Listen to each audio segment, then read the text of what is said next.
Hello! This is story time in the treehouse with Miss Diane. And you will not believe where Miss Diane is. We are in Tennessee. That is clear across America. We are in the South, kind of. And it is beautiful. Well, about 200 years ago, this is where a lot of slavery was going on. And if you don't know what a slave is, it was someone who was really mistreated. Someone who was owned by another person. That means they had to work for them. They had to do all this hard work and not get any money. They got clothes and a place to sleep and a little bit of food. It was a sad time. And our author today, Ellen Levine, writes stories about people who are ordinary that do extraordinary things. People who struggle. And so her book is called Henry's Freedom Box. It's a true story. And the pictures won the Caldecott Award. And if you don't know what that is, it's a very, very special award for beautiful pictures. And those pictures were done by Kadir Nelson. Henry Brown wasn't sure how old he was. Henry was a slave. And slaves weren't allowed to know their birthdays. Henry and his brothers and his sisters worked in the big house where the master lived. Henry's master had been good to Henry and pretty good to his family. But Henry's mother knew things were going to change. Do you see these leaves blowing in the wind? They are torn from their trees. That is a lot like slave children.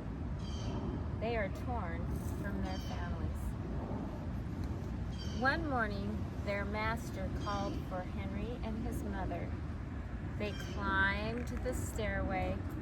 The master lay in bed with only his head above the quilt. He was very, very sick. He told them to come closer. Some slaves were freed by their owners. Henry's heart was beating. Maybe the master will set me free. But the master said, You are a very good worker, Henry. I am giving you to my son. You must obey him and never tell a lie. Henry nodded, but he didn't say thank you. That would be a lie. Later that day, Henry watched a bird flying to the trees. Free bird, happy bird, Henry thought. Henry said goodbye to his family. He looked across the field. The leaves were blowing in the wind. Henry worked for his new master. It was a good job. He worked with tobacco leaves. Do not tear that leaf, they yelled.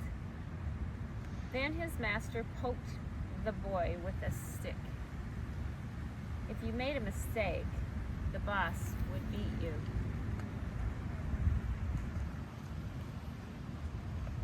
Henry was lonely, and one day he met Nancy, who was shopping for her mistress. They walked and talked and agreed to meet again. Henry felt like singing, but slaves didn't dare sing, not in the streets. Instead, he hummed all the way home. Months later, Henry asked Nancy to marry him. When both of their masters agreed, Henry and Nancy were married, and soon they had a little baby. then another, and another. Henry knew they were very lucky. They all lived together, even though they had different masters. But Nancy was worried. Her master had lost a lot of money. "I'm afraid he will sell our children," she said. Henry sat very still. Henry worked hard all morning. He tried to forget what Nancy said. His friend James ran to the factory. He whispered to Henry, "Your wife and children were just sold at the slave market." "No," cried Henry. Henry couldn't move. He couldn't think. He couldn't work. He couldn't twist the tobacco. The boss poked him. Henry tried to work. His heart was twisted in his chest. At lunchtime, Henry rushed to the center of town. There was a large group of slaves. They were all tied together. The owner yelled at them. Henry looked for his family. "Father, Father!" Henry watched his children disappear. They went down the road. Where was his wife? Where was Nancy? He saw her the same time she saw him. When he wiped away his tears, Nancy, too, was gone. Henry no longer sang. He couldn't hum. He went to work, and at night he ate his supper and went straight to bed. Henry tried to think of happy times, but all he could see were the carts carrying away everyone that he loved. Henry knew he would never see his family again. Many weeks passed. One morning, Henry heard singing. A little bird flew out of a tree into the open sky, and Henry thought, "I want to be free." But how? As he lifted a crate, he knew what he was going to do. He asked James and Dr. Smith to help him. Dr. Smith was a white man, but he liked slaves, and he thought slavery was wrong. They met early the next day at the empty warehouse. Henry arrived with a big box. "I will mail myself to a place where there are no slaves," he said. James stared at the box, then at Henry. "What if you cough and someone hears you?" "I will cover my mouth and hope," said Henry. Dr. Smith wrote on top of the box, "To William Johnson on Arch Street in Philadelphia." Henry would be delivered to his friends in Philadelphia. Then he printed on the crate, "This side up. Handle with care." Henry needed an excuse to stay home because he needed to go and he couldn't work. James pointed to Henry's sore finger, but Henry knew that it wasn't bad enough. So they opened a bottle of oil, and it was oil that burnt his skin to the bone. Now the boss would have to let him stay home. Dr. Smith bandaged Henry's hand. They arranged to meet the next morning at 4 o'clock in the morning. The sun was not up yet when Henry climbed into the box. "Ready," he said. James nailed down the lid. Dr. Smith and James drove to the station. At the station, they tipped the box over and nailed a paper to the bottom. Dr. Smith begged the people to be careful, but they didn't listen.